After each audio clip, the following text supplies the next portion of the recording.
আসসালামু আলাইকুম রহমতুল্লাহ। মির্জাপুর সরকারি কলেজ কর্তৃক অনলাইন ভিত্তিক ক্লাসের শুভেচ্ছা। আমি মোহাম্মদ আবু দাউদ, রসায়ন বিভাগ, মির্জাপুর সরকারি কলেজ, মির্জাপুর টাঙ্গাইল। আজ আমি তোমাদের উচ্চ মাধ্যমিক শ্রেণীর একাদশ ও দ্বাদশ শ্রেণীর রসায়নের দ্বিতীয় অধ্যায়ের গুণগত বিশ্লেষণের পরিবর্তন নীতি ও হুন্ডের নীতি সম্পর্কে আলোচনা করব। আশা করি তোমরা এই আলোচনার পর তোমাদের এই বিষয়ে সম্যক জ্ঞান লাভ হবে। চলো আমরা আমাদের মূল আলোচনায় ফিরে যাই। প্রথমে আসো পরিবর্তন নীতি। এটা 1925 সালে বিজ্ঞানী পলি এই নীতিটি আবিষ্কার করেন। ওনার নীতিটি হচ্ছে একটি পরমাণু অরবিটালে দুটির বেশি ইলেকট্রন থাকতে পারবে না। এটা হলো মূল কথা। এটা কি উনি যেভাবে বলেছেন, প্রথমে বলেছেন যে একটি পরমাণু দুটি ইলেকট্রনের চারটি কোয়ান্টাম সংখ্যার মান কখনো এক হতে পারবে না। আবার বলতেছি আমি, একটি পরমাণু যে কোনো দুটি ইলেকট্রনের চারটি কোয়ান্টাম সংখ্যার মান কখনো এক হতে পারবে না। আসো আমরা এটা উদাহরণের মাধ্যমে দেখি। যেমন হিলিয়াম একটি পরমাণু, এই হিলিয়াম পরমাণুর মধ্যে দুটি ইলেকট্রন রয়েছে, একটি নিউক্লিয়াস আর একটি বহিস্থিত স্তরে দুটি ইলেকট্রন। এই ইলেকট্রন দুটিকে আমরা এভাবে দেখাই 1s2।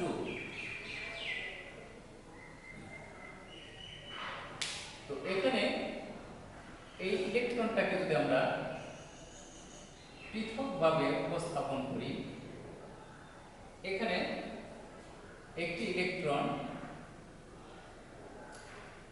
এটা কিন্তু আমরা প্রথম ইলেকট্রন ধারণ করি, ফার্স্ট ইলেকট্রন।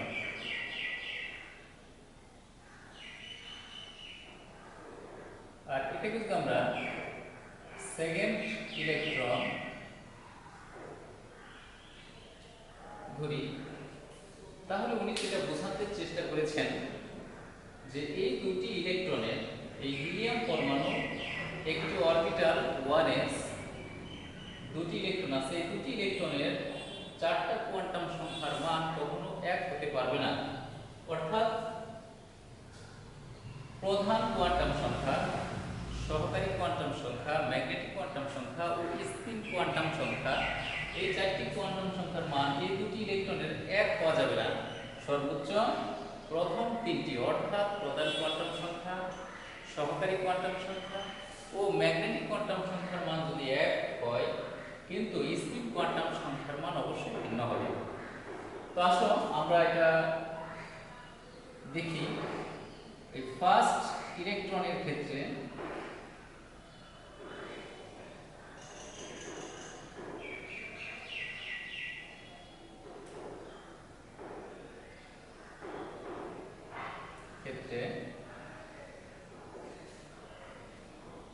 এটা যদি আমরা ফার্স্ট ইলেকট্রন ধরি, তাহলে n এর মান হবে 1।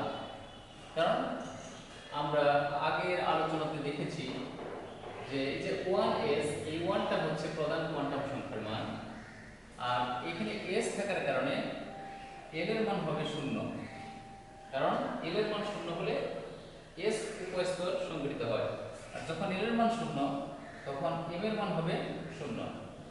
আর এটাকে আমরা ধরলাম ঘড়ির কাঁটার দিকে ঘুরছে, তাহলে এই s এর মান হবে +1/2। দ্বিতীয় ইলেকট্রনের ক্ষেত্রে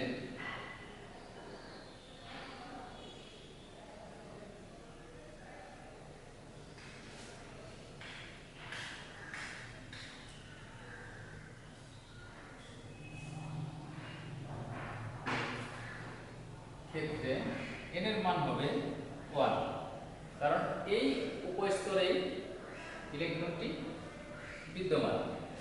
আবার l এর মান 0, কারণ এখানে s উপস্তর, আর m এর মান শূন্য হবে। যখন m এর মান শূন্য তখন m এর মানও শূন্য, আর s এর মান হবে -5। তাহলে দেখা যাচ্ছে যে এই প্রথম ইলেকট্রন এবং দ্বিতীয় ইলেকট্রনে n এর মান একই, n এর মান একই, m এর মান একই, কিন্তু s এর মান ভিন্ন। একটি প্লাস মান আর একটি মাইনাস। অর্থাৎ একটি ইলেকট্রন যদি ঘড়ির কাঁটার দিকে ঘূর্ণায়মান থাকে, অপরটি ইলেকট্রন ঘড়ির কাঁটার বিপরীত দিকে ঘুরতে থাকে। বিজ্ঞানী পলি এটা বোঝানোর জন্যই বলছেন যে একটি পরমাণু দুটো ইলেকট্রনের 4টা কোয়ান্টাম সংখ্যার মান কখনো এক হতে পারবে না। অর্থাৎ একটা অরবিটালে দুটির বেশি ইলেকট্রন থাকতে পারবে না। যদি তাদের স্পিন ভিন্ন হয় তাহলেই শুধু একটি অরবিটালে দুটি ইলেকট্রন থাকতে পারবে। তার মানে আমরা বুঝতে পারলাম যে অরবিটালে সর্বোচ্চ ইলেকট্রন ধারণ ক্ষমতা আমরা আগে জেনেছি দুটো, আজকে আমরা ব্যাখ্যা সহ জানতে পারলাম কেন এটি থাকবে। এটা বিজ্ঞানী পলি প্রুভ করেছেন যে একটি পরমাণুর অরবিটালে একটি অরবিটালে সর্বোচ্চ দুটি ইলেকট্রন ধারণ করতে পারে। আর এটার ব্যাখ্যার জন্য উনি যে প্রিন্সিপালটা দিয়েছিলেন সেটা ছিল যে একটি পরমাণুর দুটি ইলেকট্রনের 4টি কোয়ান্টাম সংখ্যার মান কখনো এক হতে পারবে না। এরপর আমরা আরেকটা উদাহরণ দেখি।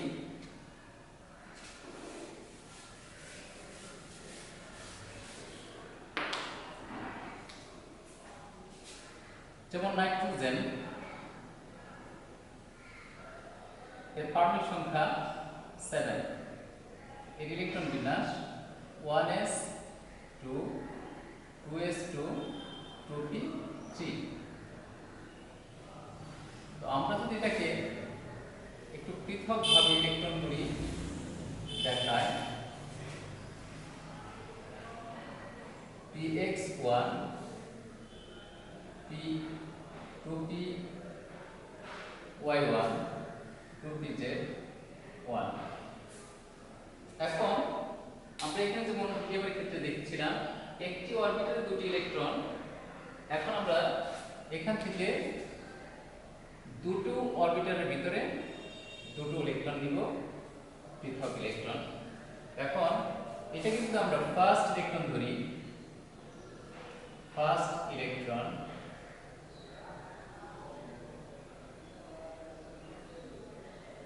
এটা কিন্তু আমরা সেকেন্ড ইলেকট্রন ধরি। তাহলে আমাদের 4টি কোয়ান্টাম সংখ্যার কি মান বের হয় আমরা দেখি। তো ফার্স্ট ইলেকট্রনের ক্ষেত্রে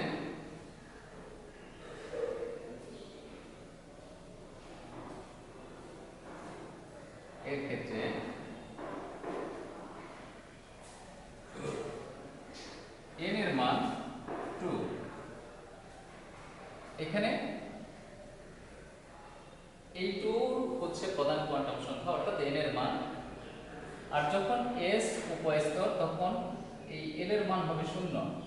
যদিও n এর মান 2 এর ক্ষেত্রে 0 1 সম্ভব, কিন্তু যেহেতু s এর মান এখানে s 2s, এই s হওয়ার কারণে l এর মান 0 গ্রহণযোগ্য, 1 গ্রহণযোগ্য নয়। তখন m এর মান হবে 0 আর s এর মান হবে, আমরা যদি এটা বিপরীত দিকে ধরি তাহলে s এর মান হবে -5। সেকেন্ড ইলেকট্রনের ক্ষেত্রে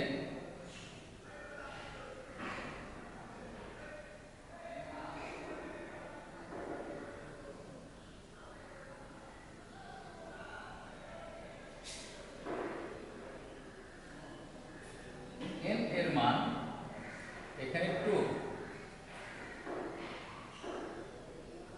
l এর মান হবে 1, কারণ এখানে p অরবিটাল।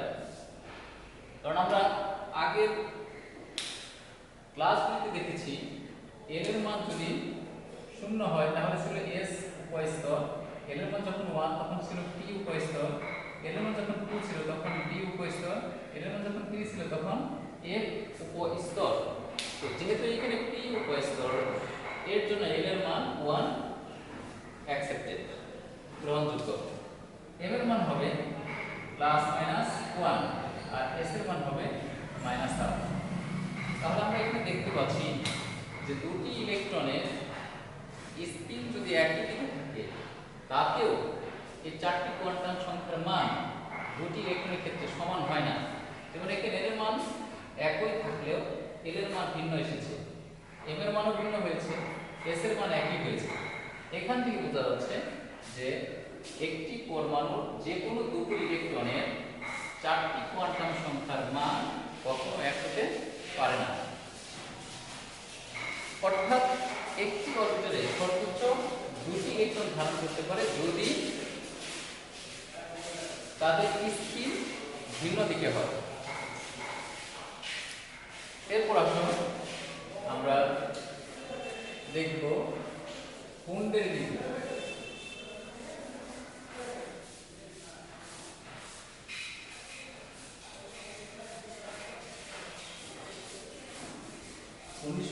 সালে বিজ্ঞানীগণ একটি নীতি প্রিন্সিপাল উপস্থাপন করেন। এই নীতিটি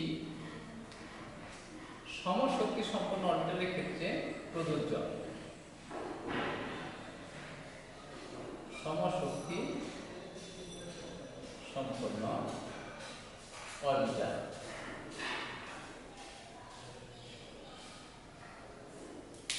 তাহলে আমাদের সর্বপ্রথম বুঝতে হবে যে সমশক্তি সম্পন্ন অরবিটাল কোনগুলি এবং তাদের ক্ষেত্রে এই নীতিটি প্রযোজ্য। তো আসো সমশক্তি সম্পন্ন অরবিটাল যেমন s এর ভিতরে অরবিটাল হচ্ছে একটি, p তে হচ্ছে 3টি, তাহলে এই p d তে হচ্ছে 5টি, f এ হচ্ছে 7টি, তাহলে এই p d f এই সকল অরবিটালের ক্ষেত্রে কুন্ডের নীতিটি প্রযোজ্য হবে। s এর ক্ষেত্রে এটা নীতিটা প্রযোজ্য হবে না, কারণ s এর ভিতরে একটি মাত্র অরবিটাল থাকে। এখানে এই p 3টি px py pz এরকম d তে 5টি অরবিটাল থাকে। এরকম সমশক্তি সম্পন্ন অরবিটালের ক্ষেত্রে কুন্ডের নীতিটি প্রয়োগ করতে হয়। এইবার আসো কুন্ডের নীতি কাকে বলে। বিজ্ঞানীগণ বলেন সমশক্তি সম্পন্ন অরবিটালে ইলেকট্রনগুলি এমনভাবে প্রবেশ করবে যাতে সর্বোচ্চ সংখ্যক একমুখী অযুগ্ম ইলেকট্রন একদিকে মুখের অবস্থান করে।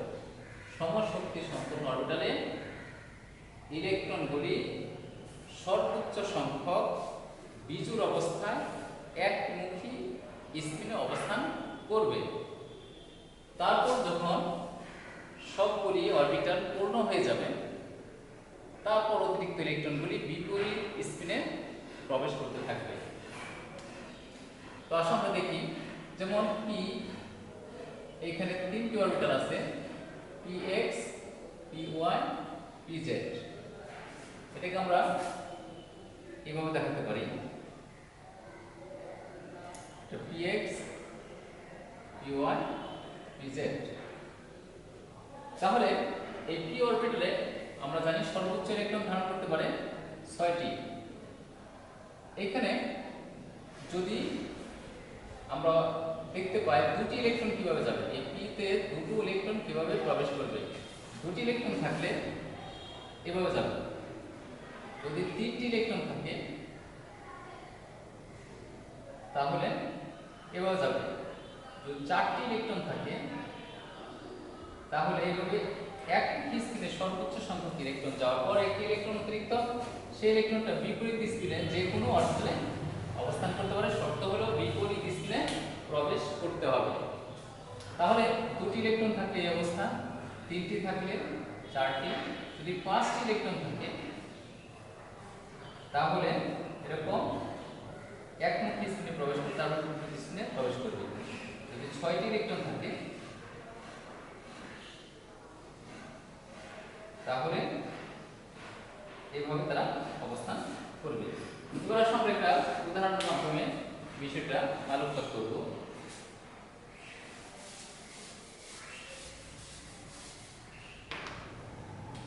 যেমন নাইট্রোজেন 7 এর ইলেকট্রন বিন্যাস 1s2 2s2 2p3। এখানে p অরবিটালে 3টি ইলেকট্রন অবস্থান করছে। এই দুটি ইলেকট্রনের অরবিটালের ভিতরে হুন্ডের নীতি প্রয়োগ করা যাবে না, কারণ s অরবিটাল s উপস্তর সমূহ একটি মাত্র অরবিটাল দ্বারা গঠিত। এদের সমশক্তি সম্পূর্ণ অরবিটাল, একাধিক অরবিটাল নেই, p এর মধ্যে আছে। এইজন্য এটা কিন্তু আমরা এইভাবে দেখাই, বক্স পদ্ধতিতে হুন্ডের নীতি অনুসারে। তাহলে এটা হচ্ছে 1s, এটা হচ্ছে 2s, এটা হচ্ছে 2p, অর্থাৎ 2px 2py 2pz।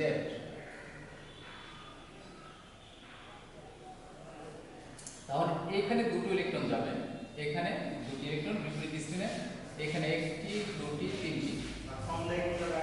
এই ইলেকট্রনগুলি একমুখী স্পিনে অবস্থান করবে।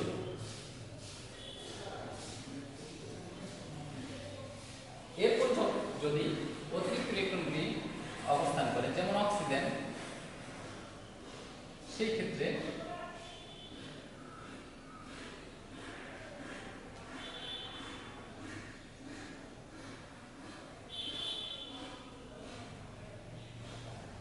এক দুই তিন চার পাঁচ ছয় সাত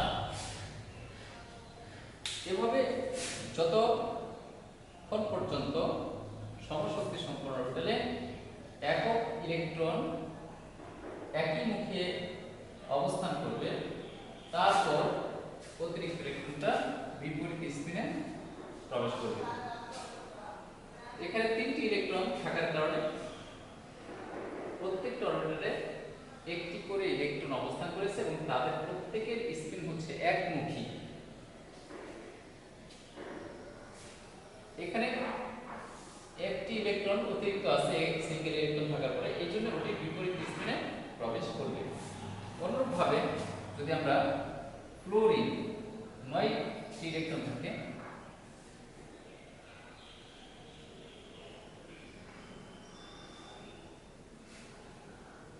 এখানে প্রথমে একটি একমুখী স্পিনে প্রবেশ করবে, তাহলে আমাদের এখানে 7টি আরো দুটি অতিরিক্ত ইলেকট্রন রয়েছে, এই দুটি ইলেকট্রন বিপরীত স্পিনে প্রবেশ করবে। এভাবে সমশক্তি সম্পন্ন অরবিটালে ইলেকট্রনগুলি কিভাবে অবস্থান করবে সেই ব্যাপারে প্রিন্সিপাল যে প্রদান করেছেন বিজ্ঞানী বোর্ড, সেটি হচ্ছে সমশক্তি সম্পন্ন অরবিটালে ইলেকট্রনগুলি এমনভাবে অবস্থান করবে যেন সর্বোচ্চ সংখ্যক বিজোড় অবস্থায় অবস্থান করে এবং তাদের স্পিন হবে একই দিকে। তারপর অতিরিক্ত ইলেকট্রনগুলি বিপরীত স্পিনে প্রবেশ করবে। আশা করি শিক্ষার্থীরা এই হুন্ডের নীতি এবং পলির বর্জন নীতি তোমরা বিষয়টা বুঝতে পেরেছ। এর পূর্বে আমি একটি প্রিন্সিপাল পড়েছিলাম, আপ বাউ নীতি। এই 3টা নীতির মাধ্যমে আমাদের ইলেকট্রন বিন্যাস করতে হবে। এই 3টি প্রিন্সিপাল দ্বারা আমাদের ইলেকট্রন বিন্যাস করতে হবে। এই জন্য আজকে আমি ইলেকট্রন বিন্যাসের ক্ষেত্রে আমাদের দেখলাম দুইটা পদ্ধতি, এই 3টি নীতির মাধ্যমে করতে হবে। যেমন আমরা যদি হাইড্রোজেন ইলেকট্রন বিন্যাসগুলি দেখি, তাহলে 1s1, এটাকে বক্স পদ্ধতিতে করলে এরকম বক্স, এটা 1s একটি ইলেকট্রন যাবে। যদি হিলিয়াম হয় তাহলে 1s2 1s এই বিপরীত স্পিনে প্রবেশ করবে। যদি লিথিয়াম দেখি তাহলে 1s2 2s1। আপ-বাউ নীতি অনুসারে প্রথমে নিম্ন শক্তি স্তর পূর্ণ হওয়ার পর অতিরিক্ত ইলেকট্রনগুলি তদপেক্ষা উচ্চ শক্তি স্তরে অবস্থান করবে। এটাকে আমরা যদি বক্স পদ্ধতি বা হুন্ডের নীতি অনুসারে দেখাই, তাহলে এটা 1s, এটা 2s, এখানে দুটি ইলেকট্রন, এখানে একটি ইলেকট্রন অবস্থান করবে। Beryllium 4 1s2 2s2।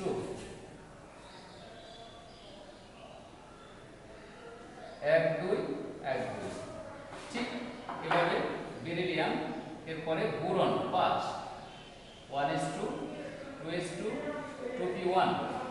এই ক্ষেত্রে বক্স পদ্ধতির ইলেকট্রন বিন্যাস আমরা এভাবে দেখাতে পারি। 1s, এই যে 1s2 দুটি ইলেকট্রন এভাবে স্পিনে প্রবেশ করবে, 2s এর দুটি এভাবে থাকবে, আর p1 এর একটি এভাবে থাকবে। আর কার্বন 6, 1s2, 2s2, 2p2। এটাকে আমরা যদি বক্স পদ্ধতিতে দেখাই, এখানে দুটি, এখানে দুটি সিঙ্গেল ইলেকট্রন থাকবে, তাদের স্পিন হবে একই দিকে। এভাবে আমরা ইলেকট্রন বিন্যাসগুলি করতে পারি। এর মধ্যে আবার ব্যতিক্রম কিছু ইলেকট্রন বিন্যাস আছে যেটা ক্রোমিয়ামের ক্ষেত্রে সংঘটিত হয়। ক্রোমিয়াম 24, এখানে 1s2, 2s2, 2p6, 3s2, 3p6, 3d, 4s, এখানে 3d2, 4s এভাবে হয়, কিন্তু প্রকৃতপক্ষে এই ইলেকট্রন বিন্যাসটি হবে 3d5, 4s1, অর্থাৎ 1s2, 2s2, 2p6, 3s2, 3p6। এখানে এই পার্থক্যটা আসবে। 3d4, 4s2 এখান থেকে দেখা যাচ্ছে যে 3d তে একটি ইলেকট্রন 4s থেকে ট্রান্সফার হয়ে এটা বেশি স্থিতিশীল হয়। এর কারণ হিসেবে আমরা দেখাতে পারি যে কোনো অরবিটাল যদি পূর্ণ বা অর্ধপূর্ণ থাকে, কোনো অরবিটাল অর্ধপূর্ণ বা পূর্ণ থাকে, তাহলে ওই অবস্থাটা বেশি স্থিতিশীল হয়। এখানে 3d অপূর্ণ অবস্থায় নেই, পূর্ণ অবস্থায় নেই, কিন্তু 4s টি পূর্ণ অবস্থায় আছে। তো নিচের ইলেকট্রন বিন্যাসটি 3d অর্ধপূর্ণ এবং 4s ও অর্ধপূর্ণ। এই অবস্থার চেয়ে বেশি স্থিতিশীল হওয়ার কারণে ক্রোমিয়ামের ইলেকট্রন বিন্যাসটি এই অবস্থা থেকে পরিবর্তন হয়ে এই অবস্থা লাভ করে, তাতে এই ক্রোমিয়ামের বেশি স্থিতিশীলতা অর্জন হয়। এই জন্য কিছু মৌলিক পদার্থ আছে তাদের ইলেকট্রন বিন্যাস নিয়মের ব্যতিক্রম ঘটে। এগুলি তোমরা বই দেখলেই বুঝতে পারবে। আশা করি আজকে এই আলোচনা থেকে তোমরা পলির বর্জন নীতি, কুন্ডের নীতি এবং ইলেকট্রন বিন্যাস সম্পর্কে সম্যক জ্ঞান লাভ করেছো। তো সবাইকে ধন্যবাদ। আজকে এই পর্যন্তই। আসসালামু আলাইকুম।